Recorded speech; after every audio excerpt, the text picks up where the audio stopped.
Dog Show. This is Rudy Reyes. Good afternoon, everybody. Welcome to the show. I'm live on the two Lions Stews Radio Network as well as on Facebook Live.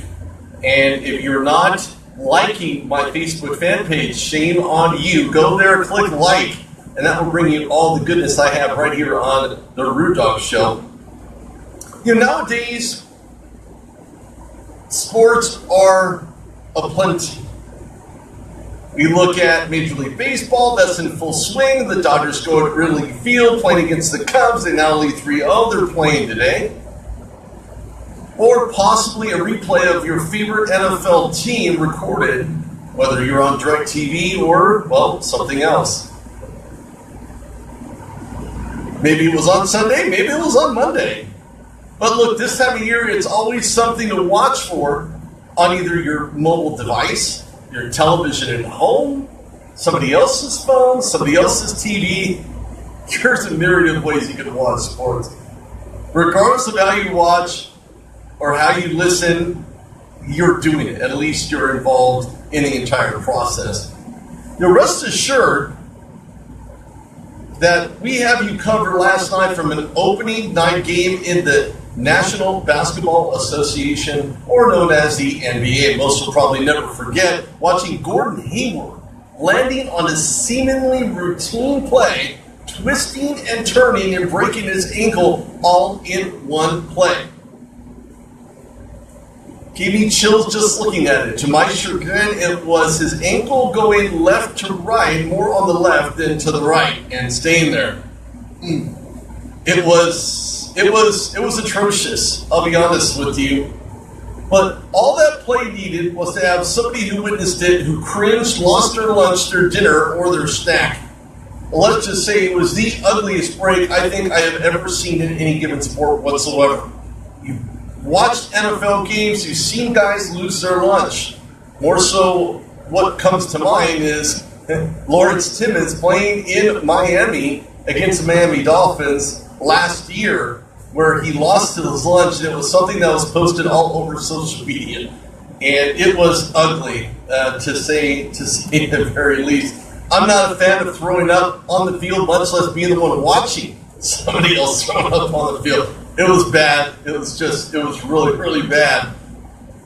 But my sincere prayers go out to Gordon Hayward on his speedy recovery. Look, there's always next year, especially when you break an ankle, or when you don't have the luxury of breaking an ankle, you just tear all the ligaments. Of course, it is much more of a lengthy process in regards to the repair on an ankle. I should know. I broke mine. I didn't break it. I tore it. I'd rather have broken it than have tear all the muscles and ligaments and nerve endings in my ankle. But I can walk. I'm good. And so will Gordon Hayward. He'll be able to put his shoe back on eventually after surgery, resetting of his tibia. And of course, when you break your ankle and your tibia simultaneously, you have serious problems, and you're probably not only done for an entire year, but maybe a year plus, headed into a training camp. And of course, so he may see a lot of that in the Boston Celtics system next year. But this year's done for Gordon Hayward. It's unfortunate there's no sunny side to any of this. It's probably more of an excruciating repair than it was to actually break it. Why? Because you're sitting on the bench, you're sitting on the bed, you're there for months and months and months. You can't put any pressure on it whatsoever. And if you do, you have this big, gigantic, massive boot, it's like this big, over your ankle, over your leg. And I just couldn't think of any more of a worse time to go out than your first 5 minutes in a new system, on a new team. But rest assured, Hayward's getting the best. He was flown from Cleveland to Boston, and clearly structural repair will be performed on his ankle as well as his tibia. It's just sad to see a guy go down in 5 minutes of play on a new team where he received a hefty 4-year, $128 million contract. This is a purely freak accident here. Regardless of what sport you play, player or team you play for, it must have made you cringe to watch it. Even J.J. Watt who's dealing with a season-ending injury himself, and I'm sure Aaron Rodgers was watching that from his bedside saying, ouch. Not very good. I know I certainly sighed when I seen that. It was very ugly. And you know what? If you looked around, you see most players kneeling.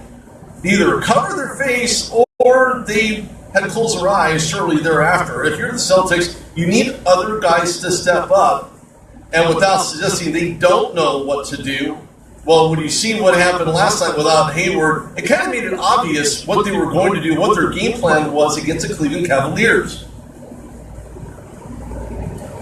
And of course, them who sell, themselves adding Dwayne Wade, Derrick Rose, and Jay Crowder, which is part of that Gordon Hayward trade. Looking at the Celtics, you get a sense that they may have found the fountain of youth, with the majority of floor time given to one Marcus Smart, who's been dealing with somewhat of a contract dispute as of late. Played like a man who wanted a new contract, and that's exactly what he's bidding for right now. His agent made a case for it, and of course Marcus himself made a case for it last night. He was 5 for 16, 9 rebounds, 12 points, 3 assists, and 2 steals in all of 35 minutes of play. I can only imagine what that's going to be like for him if and when he gets a new deal from Boston, to see him play in more games, playing more time on the court. He was extremely effective. But I don't believe that the Celtics can go on forgetting about Marcus Smart, at least up to this point. He certainly did show that he can contribute in the system now that they don't have the big three on the floor. With Hayward's injury sidelining him for 2017, they'll need to ante up and get this deal with Marcus Smart done soon. Let's not forget who Marcus Smart was and what he signed up for coming out of the 2014 NBA draft. The Celtics picked him in round 1-6 overall and signed to a $3.431 million deal out of Oklahoma State University in 2015. Now, in 3 years removed, where has Marcus Smart been? Did you see him last year? Did you see him last season? Did he play like a man possessed? Sometimes it takes for a contract to be up in your respective sport to really fly high, to make a case for, well, I'm still here, I'm still part of this team, and I want to get a deal done. Biggest question is whether or not he will get a deal done. His agent certainly not happy with the lack of effort by the Celtics to recreate something and lock in Marcus Smart for a long time to come. Well, this game was as good as advertised in Cleveland, where the Celtics gave the Cavaliers all they could end up with, but falling short. And of course, not without some notable play from the useful Boston average. Boston players that were averaging 20 years, 19, 23. Of course, Kyrie Irving, the elder statesman on the court. But in a scoring montage by this young quartet of players, Kyrie Irving certainly made this Celtics team even more credible in the scoring department. And I think he was acquired for that reason. He was tired of being number one in somebody else's system. I mean, he clearly didn't get that number one spot. Now he has. Now he has the ability to do and become the number one player in the Boston Celtics system and not take a back seat to anybody else. I think Kyrie not only showed minutes last night, but 22 points in 19 minutes and was 44% from the field. That's pretty good. And clearly you don't have Hayward to rely on to take some of that percentage away or create more, I hate to use the word splash play, but that's really what it is. It's really a bang-bang play. And that's exactly what it's all about, especially for a guy who left the team because he didn't want to be number two. He wanted to be number one.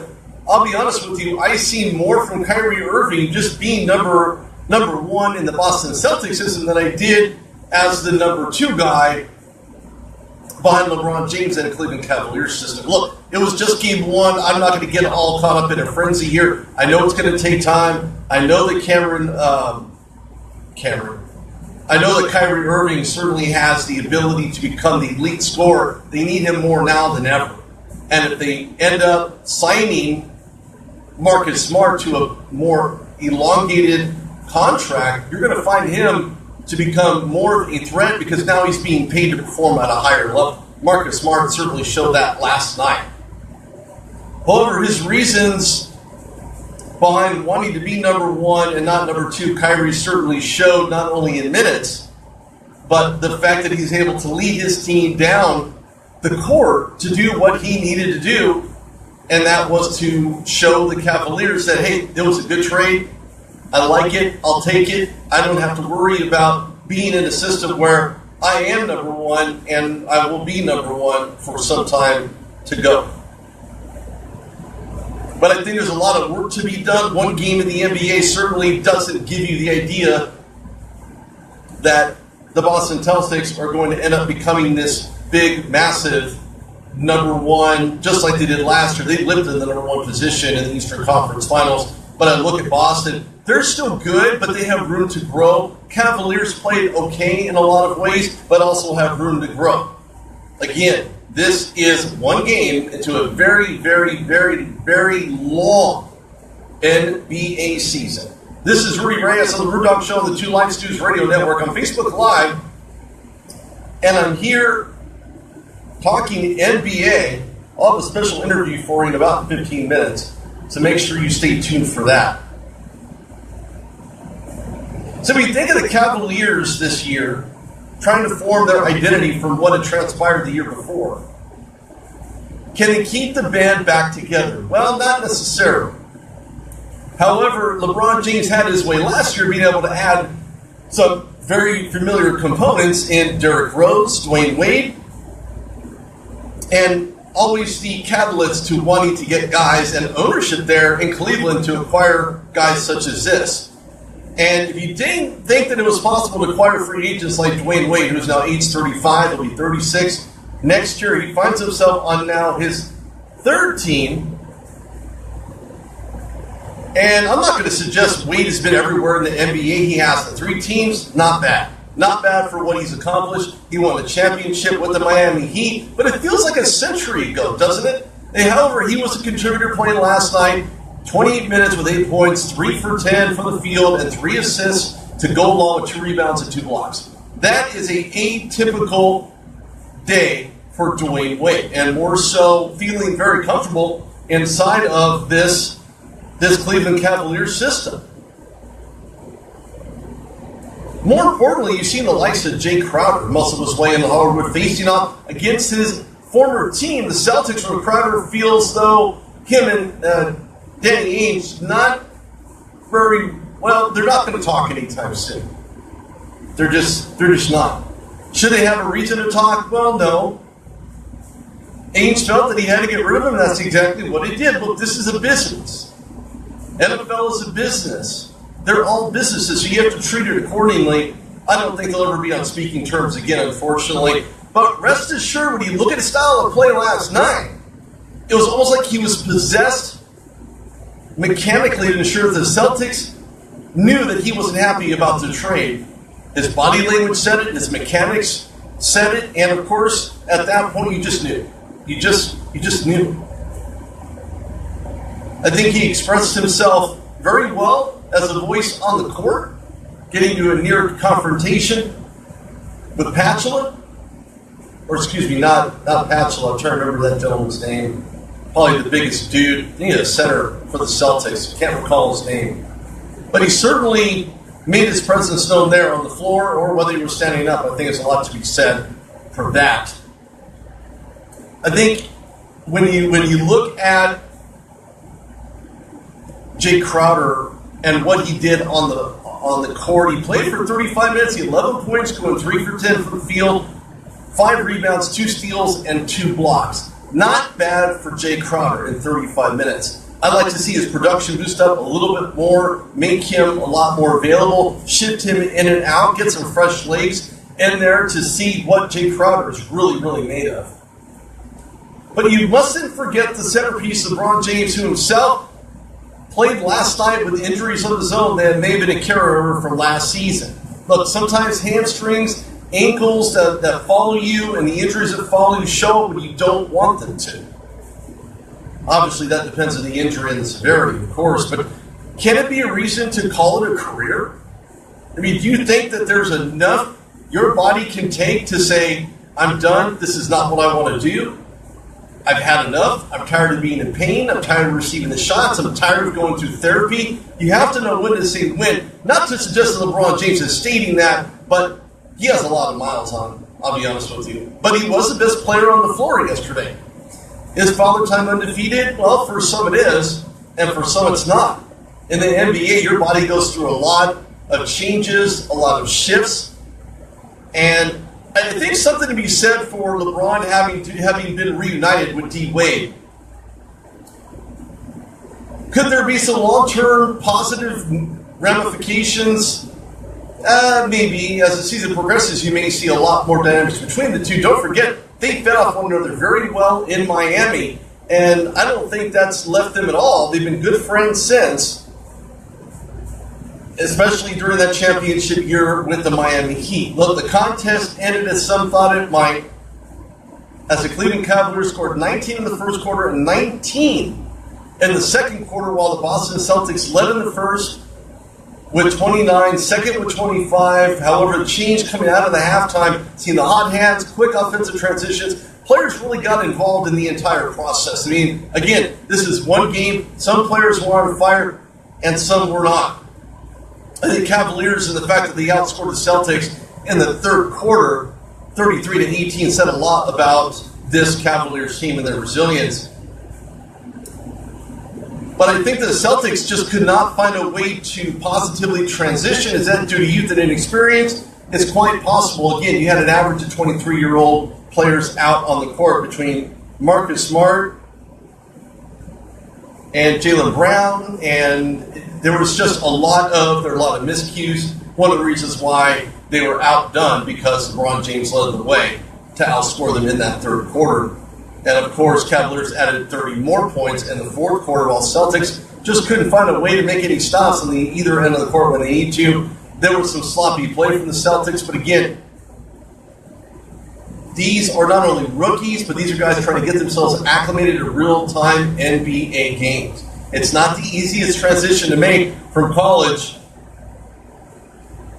into the NBA. Regardless of how much training camp you've had, no matter how many reps you've had, this isn't the NFL. Those types of reps are different in the NFL than it is in the NBA. But you still need the reps nonetheless. But I think when you look at this Cavaliers team winning by 102-99, I think when you really look at this game, you think to yourself, did the better team win? I think so, at least in this instance. Again, it's one game. I'm not convinced that in some fashion, in some capacity whatsoever, that you're going to find the Cleveland Cavaliers being the non-elite team in the NBA. They're certainly going to be elite, especially in the Eastern Conference. Are they going to dominate teams? They look a lot deeper with what I witnessed last night. Some people may argue that fact, but I think the Cleveland Cavaliers looked very good. They did go on miscues in rollouts. Where's your man? You don't cover your man. They get the quick shot right in the middle. They pass it down the lane. They drive on you. You can't let that happen. You're at home, and you're on home court. So you certainly need to look at that. No question, no doubt about it in my mind. But chew on this. There's still one free agent, Chris Bosh, who's trying to find a home. Or is he? Last report stated that Bosh was opening to come back and trying to find someone that will hire him. Despite being an NBA champion, he's been in the league since 2003, who has sustained a myriad of injuries, but none bigger than having blood clots. That's a serious issue. I think it prevented the Heat from re-signing 33-year-old Bosh and in turn be able to waive over $30 million in cap space. What they did with that cap space remains to be seen, but they certainly have done something with it. We're going to find out what that is all about now that the 2017 NBA season is in full swing. There are a slew of games going on today, and we'll go over those later on in the show. But in the next 10 minutes, we're going to talk to a young man whom found me on LinkedIn. If anybody knows LinkedIn, LinkedIn has a variety of great sources from all different walks of life. And fortunately enough for me, I've had the pleasure of interviewing lots of great players. A lot of great players, broadcasters, and those people alike. So stay tuned for that one. But Chris Bosh, I mean, is it a risk that you're taking? I mean, are you going to put your life in your hands by saying that, you know what, I want to continue playing in the NBA? Whether or not I have blood clots, whether or not I take advantage of medications, procedures, things of that nature to help get me back to form to play in the NBA, that remains to be seen. But I'll be honest with you, it's a risk. It's a risk that most teams don't want to take right now, otherwise he'd have been signed already. He really would have. But here's a negative effect. If you have blood clots in you, those clots can reach your heart and potentially create cardiac arrest. Bosh says it's under control. Well, only time will tell if an NBA team will take a chance on him. Look, I wish Bosh the best. I just don't think it will happen. Look, I'm all for the underdog here on the Root Dog Show, but this is your own life, and your well-being doesn't equal the risk you should take. It just doesn't. To give everybody an idea of what types of games are on slew for tonight, and of course every day moving forward, you'll have the Nets against the Pacers. That ought to be a solid matchup. Hornets, Pistons, Bucks, Celtics, Hawks, Mavericks, Timberwolves, Spurs, Rockets, Kings, 76ers, Wizards, Heat, aforementioned team, and Magic. Pelicans facing off against Grizzlies, Nuggets at the Jazz, Trailblazers, and the Suns. How many times have you guys seen all of these matchups before? I was probably a young lad when I started figuring out who all these teams were. And when I look at all these teams, I think to myself, what types of moves have they made? Did they do great in the draft? I'm looking for Markelle Fultz with the 76ers to get his start. He feels confident. I'm ready to watch that guy. Watch him explode onto the scene, and I think he will. Markelle Fultz, 2017 NBA draftee. So he's dealing with the NFL. It's easy to maintain some type of issue. So in either case, the other game last night, as you may have seen, between the Rockets and the Warriors, what a game that was. For an opening day game to occur like that, Warriors received their rings last night, and everybody was happy and jubilant, and okay. The game was good. I've seen a lot of great stuff from a lot of different players, I mean, just a ton of players. Of course, you expected James Harden to get his threes and walk into what I like to call fouls to create the contact down the lane. It's exactly what he did. As well as guys like P.J. Tucker getting involved, Eric Gordon getting involved, 24 points in 29 minutes. P.J. Tucker, 28.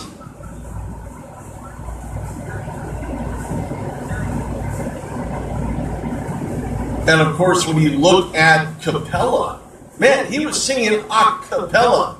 Wasn't he last night? 18 minutes, 12 points, able to get inside of the lane. But more importantly, when I look at guys like Chris Paul, he had 4 points, dealing with a bad knee the entire game. The entire game. That's not good at all. Does Chris Paul belong in this offense? No, he doesn't. I think it was a panic move by Houston to acquire Chris Paul, but more importantly, the fact that he was still willing to play. He wasn't good on the floor. He may as well have just been taken out for the rest of the night and sat because he was basically ineffective, didn't do a whole lot whatsoever. He made 4 attempts, just basically nothing. I didn't see a whole lot from Chris Paul that made me believe this was the right move, but again, Chris Paul's injured, so that hampers his play, hampers his speed, hampers his ability to get out into the wide open. But I need to take a quick break. This is Rudy Reyes on the Root Dog Show on the Two Life Students Radio Network. I need to play a commercial, but I'll be right back. Stay tuned. How would you like to make the impossible possible? With professional and personal needs by Envision for You Concierge. With an array of services for you, the professional. So professional athletes, celebrities, VIP and corporate executives, Envision for You strives to assist with travel, hotel, luxury car service, dinner and show reservations, VIP services, as well as consumer relations. Envision for You also offers mobile services, as well as organic tanning, massage therapy, hair and makeup, men's grooming, fashion stylist, appointment setting, and more. Envision for You Concierge with nationwide services 24/7. Envision for You will never hesitate to go the extra mile for your professional and personal needs. So call today 323-300-4592, 323-300-4592, or visit online at envisionforyou.com. Welcome back to the Rude Dog Show. I'm trying to acquire a young gentleman that I had forementioned. His name is Chad Watkins.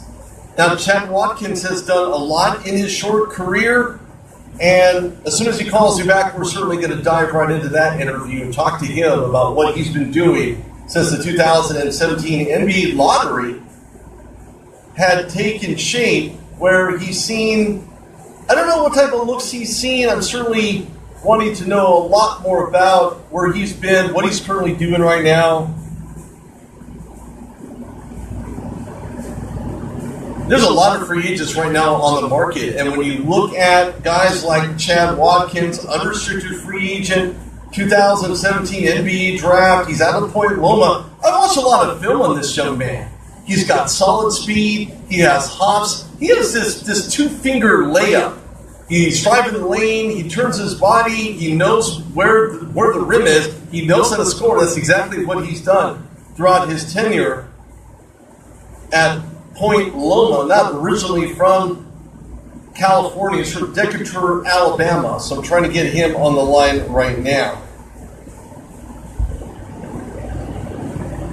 And when you look at a guy who's a combo guard, when you look at somebody who's clearly available with this high score mentality that he has, it just makes you wonder, why is he still available? Why is he still open? He's had a lot of looks. He's had a lot of activity on social media, on his social media accounts, still yet trying to find his way onto an NBA team. So as soon as we get a call from him, we'll be able to talk a little bit further and get to know him a little bit more, and hopefully be able to find an NBA team who would be more than willing to acquire him. Now, of course, let's go back to last time. We're talking about the Houston Rockets, Golden State Warriors. Everybody was playing okay, and of course, a premature injury. And premature injuries happen, well, all the time. And injuries hurt a lot of players, disabling them from being able to continue in the contest. And it's not very common to find guys who don't get injured.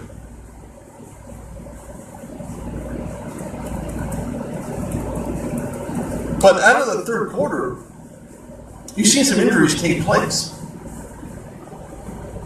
Iguodala wasn't playing because he was injured. He had an injured knee. Draymond Green in the third, entering the game, another sore left knee. He had some type of issue upon awkward landing on any given play. Iguodala had a strained lower back that kept him out of some practices during training camp.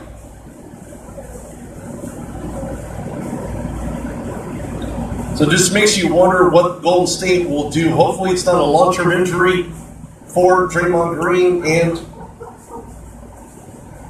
the Golden State Warriors. And what's really interesting about that game is that last night, and I'm not trying to make light of this at all, and I know that you're going to find a lot of players who make their way through a system, trying to look as good as they can trying to get themselves acclimated to a system. Well, sometimes players just don't fit. And we were talking about how Chris Paul certainly does not fit. He's a square peg in a round hole there in Houston. But what happened at the end of the game is certainly something that I'd like to bring up here because I think it needs to be known. I think people need to know about this. At the end of the game, Kevin Durant had the ball in his hands with less than 6 seconds on the clock. He did not shoot that ball in a timely manner, and in turn, it was a 0-0. Now, the entire crowd thought he had got the ball off. They weren't looking at the shot clock. They just were not looking at the shot clock.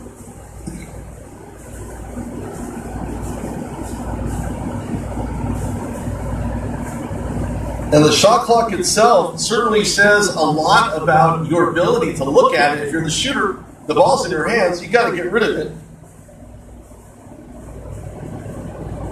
You got to get rid of it. You have to know.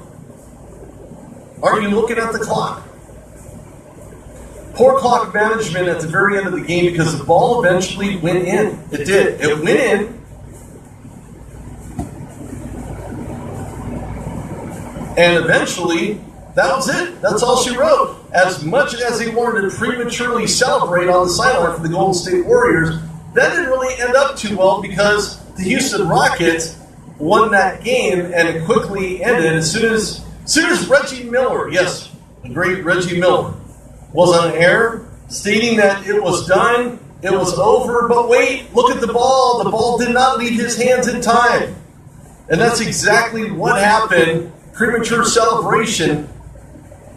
No champagne being opened. If you are the Golden State Warriors, end up getting an L in the loss column after receiving your rings. That's sad. It's sad by the Warriors. It's sad that they couldn't get the ball off. It's sad that Kevin Durant did not know where the hoop was. Kelvin, welcome. Veronica, welcome to the show. And it looks as though we have our special guest today. Is this Chad Watkins? Yeah, it's me. Hey, Chad. Doing good, man. How are you? I'm fine. Are you good? Got done with a workout. My time. Workout?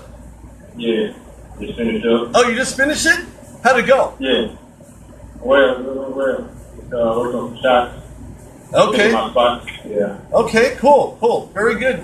We were talking about free agents. We're talking about players with balls in their hands that don't know what to do with them when the clock has 6 seconds left.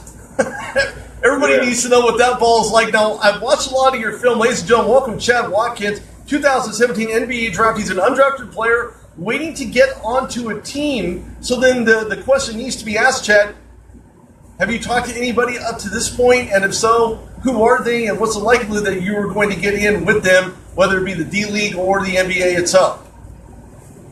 Right now, I'm planning on going to an NBL combine in Canada.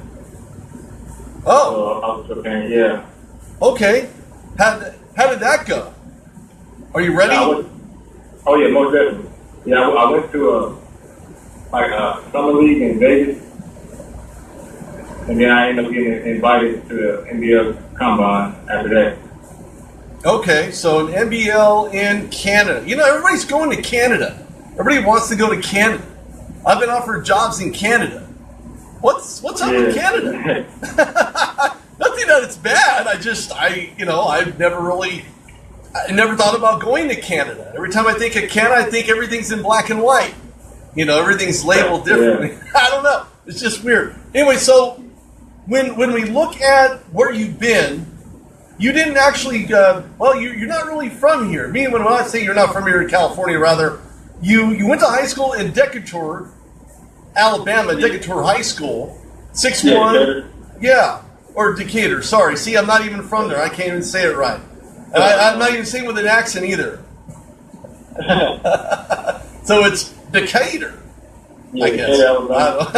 Okay. So, yeah, no, it sounds like with the name Decatur. So, you're a combo guard, and again, I've watched your film. I was just telling the audience in regards to where I've watched and in how much of you I have watched, look at your transition, look at your defense. You certainly have a little bit of both. You can basically shoot from anywhere. I can see why you're a combo guard. But you have a real fast trigger. In other words, you're going to hold the ball up. You're going to get rid of it fast with a quick hand motion to get that ball down. And 9 times out of 10, it's going to hit inside of the cylinder. Yeah. I've seen your defense, and I like your defense. You happen to be where the ball is, oddly enough. What do you attribute to that? I believe defense helps offense.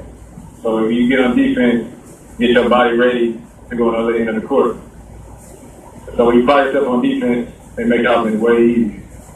Then it's better for you to win the game.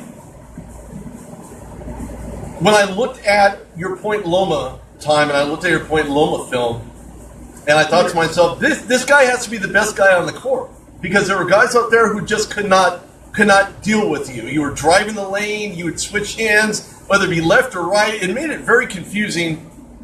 And a lot of those guys looked at each other after the play saying, how did he do that? How did he get inside of the lane like that? What is your mindset driving the lane? Is it to score, or is it maybe recognizing as you're driving the lane that there is a lot of defense in your way, and that way you'll shoot it out to get to somebody who can actually make that play? Yeah, it really depends on the defense. Like if I have a guy that I think I can get by, my mindset is get to the rim and score with my first step. Whether it's like they tapped in on me and it's really not a way for me to score, I just drop, penetrate, and look for the open guy for the three. Well, it's something that you've done. It's a very unselfish play. I mean, I've seen it time and time again in the NBA where a lot of players will grab the ball and then make the decision quickly as they're driving the lane to shoot the ball out to their trigger guy. And I think that you have that type of awareness once you're in the lane to get the ball out, or maybe put on a ball fake, pretend you're shooting it out, and instead switch hands to get inside of that cylinder. So I've seen a lot of great offense from you. I like your defense.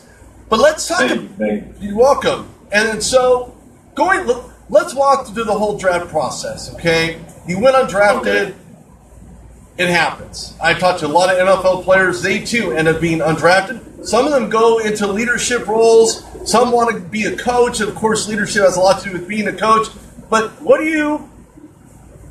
you feel like not being called? What was going on in your mind at that point? Just you gotta get back in the gym and work harder. Like, things happen, but you can't give up. If it's something you really want to do, you gotta keep pushing towards it. What have you been doing to keep yourself ready to go? I know you stated you just got done working out. Is there anything specific that you were working out on in order to try out for the NBL? Yeah, my big focus is really being strong. So I've been doing weight program training to get real strong, so I can hang in there with the big guys. Because I'm not the biggest guy, so I got to be strong. That's my real focus, and just knocking down the open shot. And I've seen you do it time and time again. I've seen you shoot from basically anywhere on the court. I didn't see any type of half-court shot. Of course, that's always a Hail Mary, but it's the NFL equivalent of a Hail Mary. But when you're on the court, you just find a way to get in a scoring position, regardless of whether the guy is 6'5", or 6'7", or just a little bit more athletic. You still find a way to create a mismatch based on your own play. And you can do that at any given time when you have the ball. When you're driving down there, you're really able to. Do you believe that understanding who you're up against and the lineup that you're up against, in other words, being a student of the game, has a lot to do with your growth? And if so, how does that play a role at the next level for you? Yeah, absolutely. Having a high IQ for the game, that's big, especially going to the next level. You got to know who your opponent is. Like scouting reports, you got to know what their strengths and weaknesses are, so they can help you out on both ends of the floor. So I feel like if I have a guy throw on me, I'm going to look to get to the rim more often than you shoot. Because I feel like I have a quick first step, and I can get by anybody in my mind. So I had that mindset when I played. And I've seen that from you. I've seen being able to do the cross, between the legs, and being able to kind of keep your defender off kilter. What is your best move? And do you recognize that you have weaknesses that you need to work on. You're talking about being lighter, not being the biggest guy on the floor. You're talking about weight training, but what is there something specific you've been dealing with in regards to how to get better, how to become better, how to be the guy that you're going to be sought after at the next level? Yeah, I just watch film on guys I look up to and to see how I get better each and every day. Like, what can I do to take my spots better? How to use other guys in the game. Just to make you stand out. So I just basically watch film and just work on my weaknesses. Well, standing out's really, really what it's about. What are your weaknesses, and how do those translate into strengths? One of my weaknesses, like I said before, it was getting stronger. So that's why I'm really heavy on weight training. Get some volume on my body. So I can be down there and bang with other guys, bigger guys than me. So you can go body to body and be able to muscle in when you need to make the shot when you need to. Yeah, and on defense, just to stay solid, don't get bullied. Nobody likes bullies.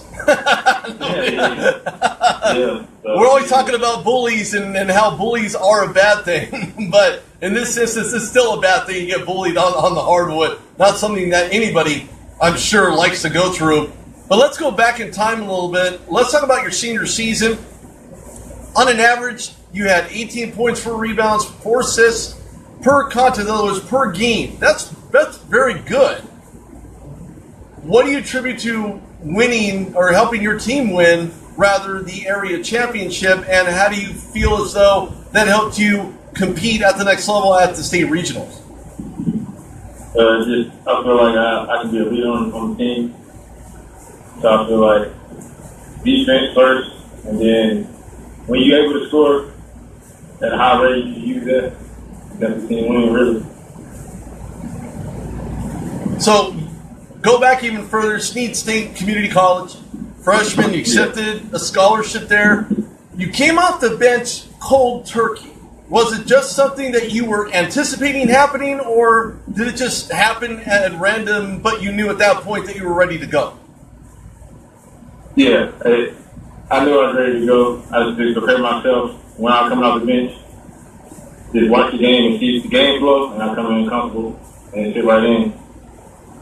Well, you definitely fit right in on an average 11 points, almost 4 rebounds, almost 3 assists per game.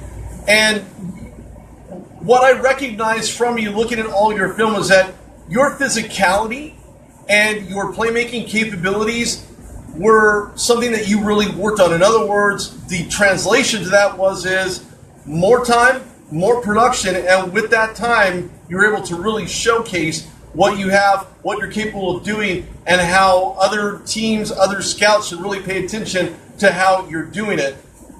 Did you feel as though you had any types of scouts looking at you at that point at Snead, or did it come after?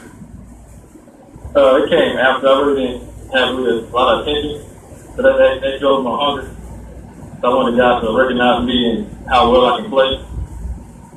So each and every night when I said to play my heart out, I hope to get a chance to get recruited. Well, what really helped you was all-conference mentions, all-American candidates after almost 17 points, 3 rebounds, 3 assists per game. That is absolutely fantastic.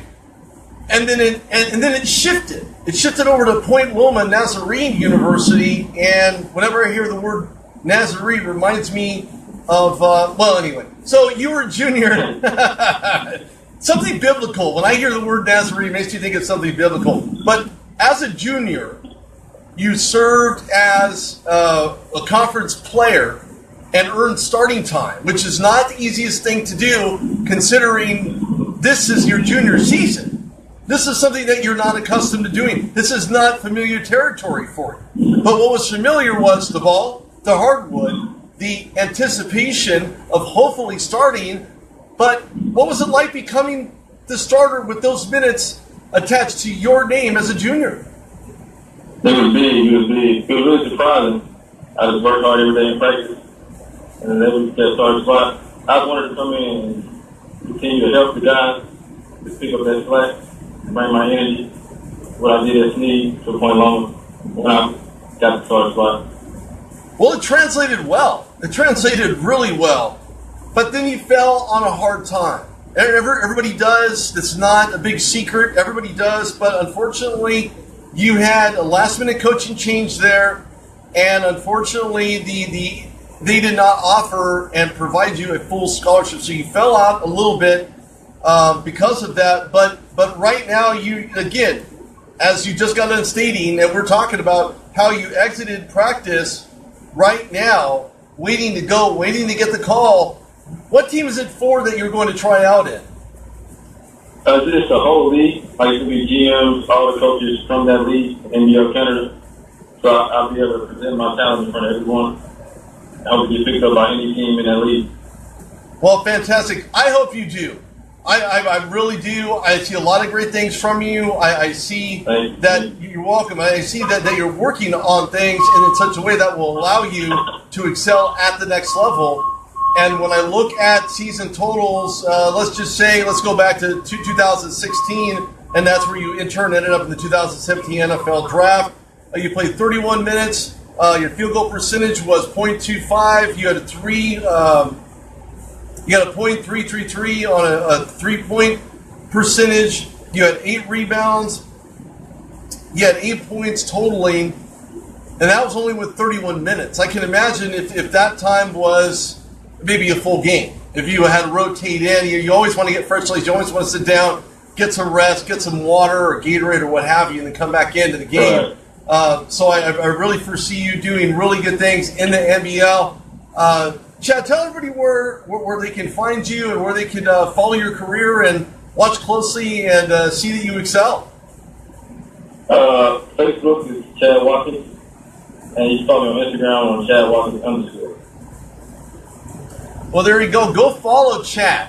Find out where he's going. Find out what he's doing. Find out how his career, and I think that even based on the combine itself, that you'll get an opportunity to play in that league on a professional level. But look, to all the NBA teams that have not recognized Chad's capability, his potential, his attitude, his personality, his work ethic, his maintenance. Every NBA team needs to know that a guy will have a maintenance day to recoup from that. And when you have your maintenance days, what are those like? Is that just lounging on the couch, or do you still do some light workouts regardless, or what is your maintenance day like? Yeah, really just basketball right now. And my downtime, like NBA, NBA just started. Well, there you go. Who's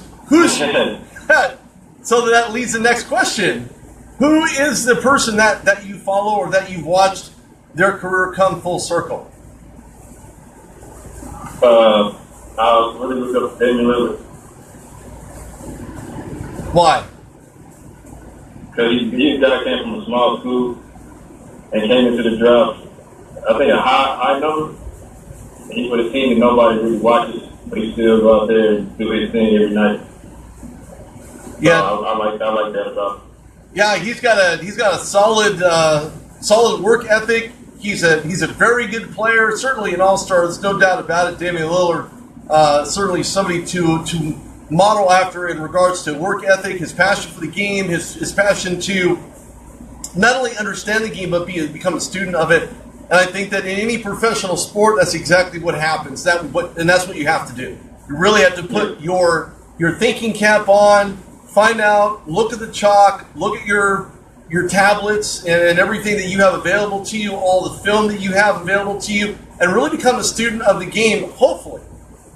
Be able to get you to the next level, regardless of what that is, but to be able to maintain the integrity, knowing that you did your absolute best, studied as hard as you can, committed to the process, and find your way to play professionally. I think at the end of the day, that's really what it's all about. So, right. Chad, thank you so much. I appreciate you coming on. If there's any one team you'd like to be on, what team would that be? What league? Which league? NBA. LA Lakers. How did I know you were going to say that? Lakers, go sign up Chad Watkins. Do it because I'm asking you nicely. Hey, Chad, thanks a lot, man. I appreciate your time. Let me know if there's anything else I can do for you and get your interview out there. Let people know who you are, where you're going, where you're headed, and hopefully I can assist and help getting you there. Okay, thank you for having me. Not a problem. Thank you, ladies and gentlemen. Chad Watkins on the horn right here on the Rude Dog Show on the Two Light Stews Radio Network. We'll be in touch. Thanks, Chad. Take care. Thank you. Now, that was great. I always enjoy interviewing guys because it really helps me understand their mindset. It helps me really see where they're headed, what have they been doing, what types of obstacles. I mean, in this case, nothing other than just financial. And unfortunately, that's the reality. That's the hardship. Everybody runs into roadblocks, and it's not how you see them coming your direction. It's how you're able to handle it. And I think that's one of the reasons why he's headed to the NBL tryout in Toronto, Canada. This is Rudy Reyes on the Rude Dog Show. I'm going to play another commercial here, but I'll be right back. How would you like to make the impossible possible? With professional and personal needs by Envision For You Concierge. With an array of services for you, the professional. So professional athletes, celebrities, VIP and corporate executives, Envision For You strives to assist with travel, hotel, luxury car service, dinner and show reservations, VIP services, as well as consumer relations. Envision For You also offers mobile services, as well as organic tanning, massage therapy, hair and makeup, men's grooming, fashion stylist, appointment setting, and more. Envision For You Concierge with nationwide services 24/7. Envision For You will never hesitate to go the extra mile for your professional and personal needs. So call today 323-300-4592, 323-300-4592, or visit online at envisionforyou.com. Welcome back. This is Rudy Reyes on the Rude Dog Show on the Two Life Stews Radio Network. Thank you for tuning in today. I certainly appreciate it. I absolutely thank you very much for all the support, everything that you've done to help me get to this point. So I want to say thank you, and that deserves an applause.